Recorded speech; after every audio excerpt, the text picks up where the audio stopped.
Hey guys, welcome back to my channel. If this is your first time tuning in, glad to have you as part of the family. And if you are returning, hey, good to see you again. Okay, this is just a slur of videos. So don't bash me about the shirt. I'm doing a whole lot of videos in just one day and I'm not changing. So you're gonna be tired of seeing my little shirt. But yes guys, so for this video we're going to be doing a cost benefit analysis. And so this is perfect.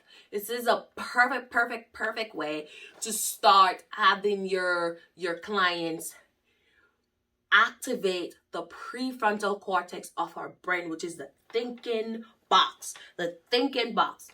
How are the things that we are doing impacting us, and how can we start recognizing that, hey, the benefits outweighs the cost, like it's not worth it. So as usual, we're going to do our little example.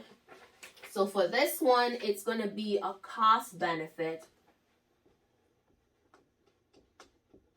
All right, cost benefit.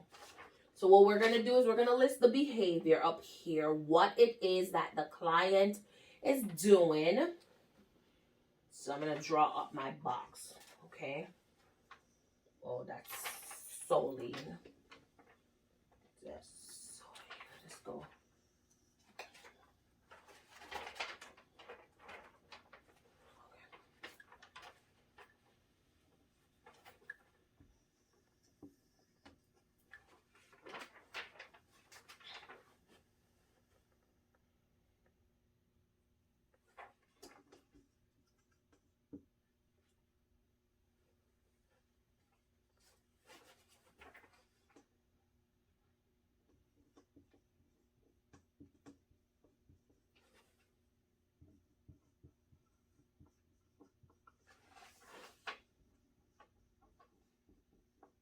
Long term and then you short term down here. Okay, I had to figure this out. Like, stop, think. Okay, that's better.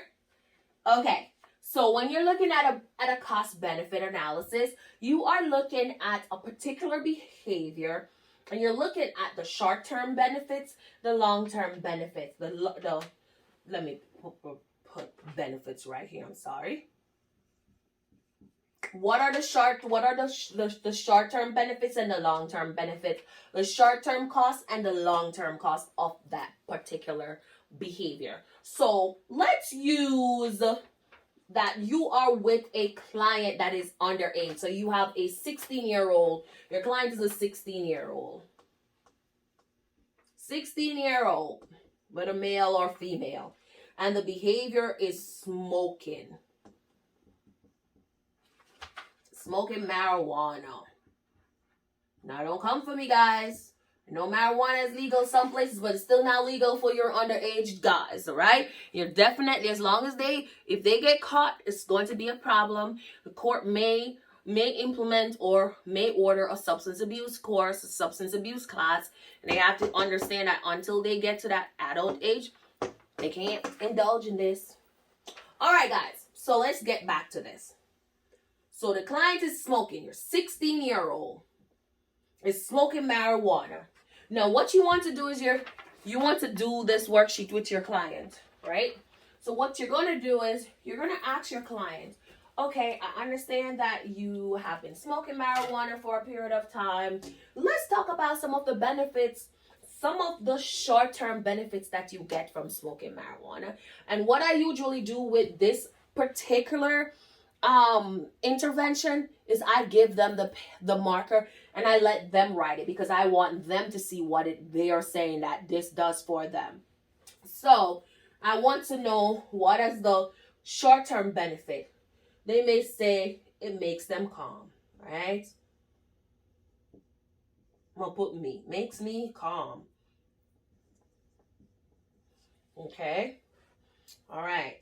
2, what is another benefit you get from smoking marijuana? Allows me to hang out with my friends.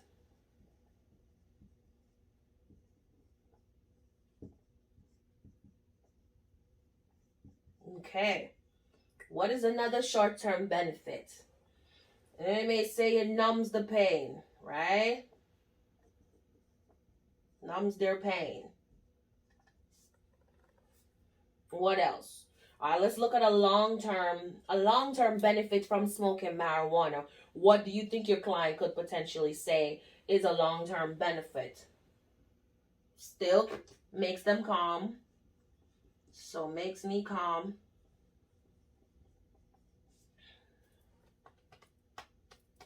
I can't think of another long-term benefit. If you can, let me know down in the description box. Let's look at some short-term costs and long-term costs. So one, what is a short-term cost that it could? Conflict with parents.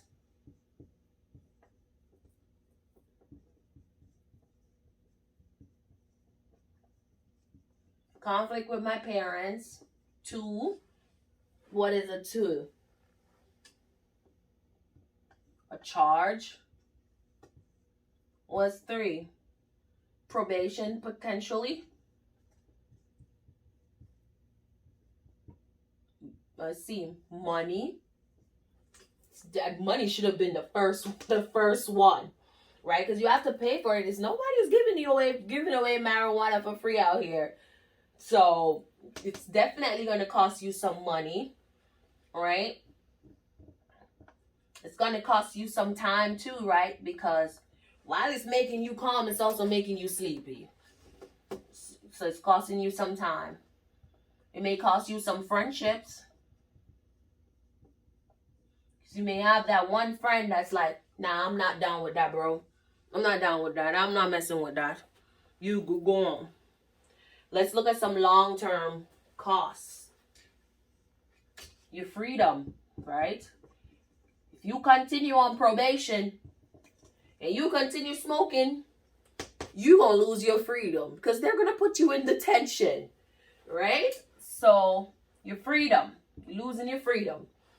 What's another one that you're losing? You're still going to be losing money, right? Because if you have to pay for it, you're always losing money. And once you lose your freedom, that's your time. That's your time. Right? What's another long-term? You could also be having long-term issues with your family. Because now your mom is mad at you. Because not only are you on probation, but mom have to drive you back and forth from your probation visit. Court may even order mom to do some parenting class, which I've seen a ton loads of time. And now mom resents you. Mom is mad. Mom's like, you better get your stuff and get up out my house. Take that with somewhere else. I don't want you in my house. So now you're having family issues. And the list can go on and on and on.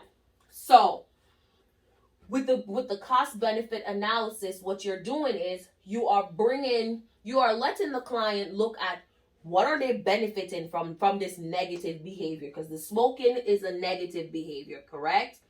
It's negative in this sense. It is a negative, non-pro-social behavior. This is not a pro-social behavior.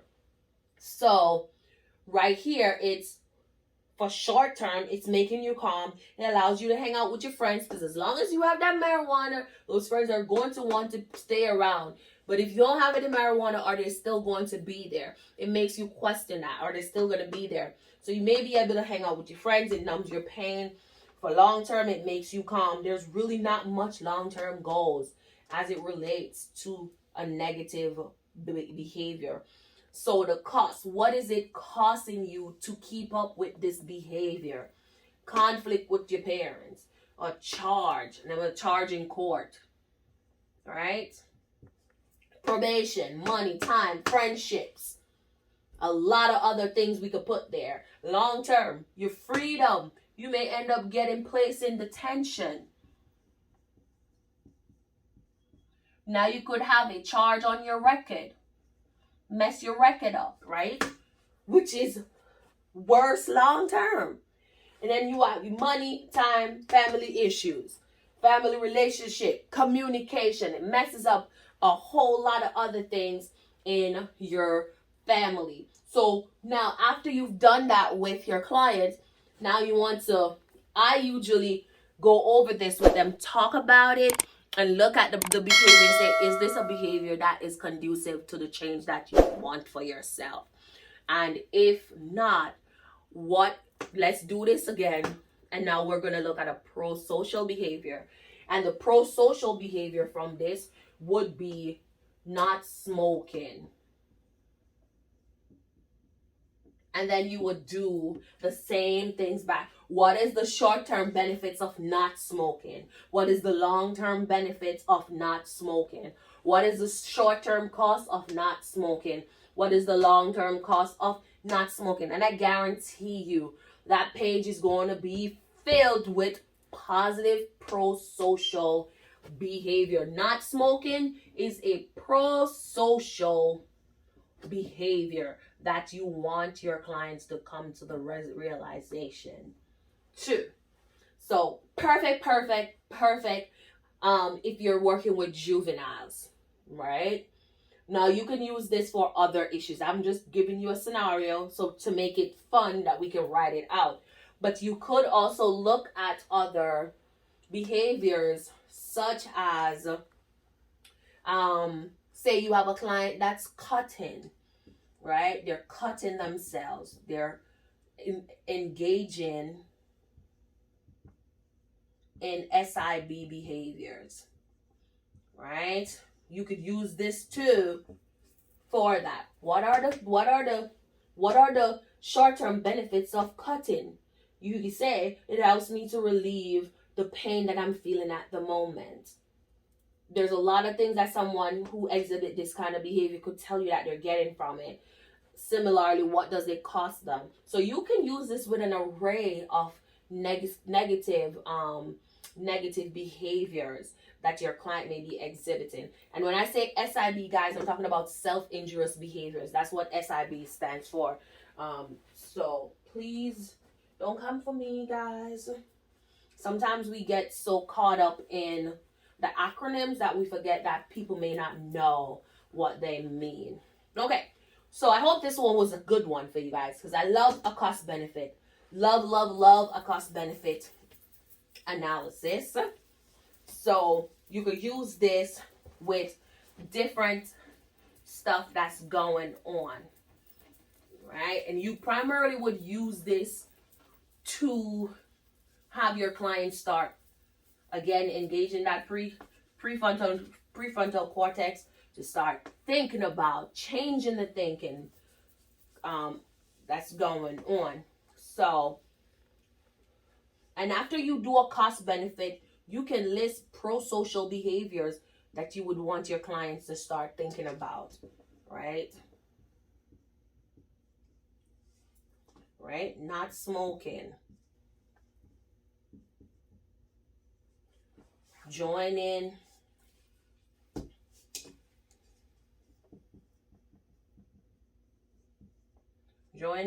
a sport team at school, etc. So those are some prosocial behaviors that you, once you've identified what that negative behavior is with your client, you can start exploring with them what are some prosocial behaviors that they can actually change. They can replace that negative behavior with joining the YMCA and a bunch of other things. So guys, I hope this was an helpful intervention that you can implement into your sessions with your clients. You can use this with adults, you can use this with juveniles, you can use this with small ones.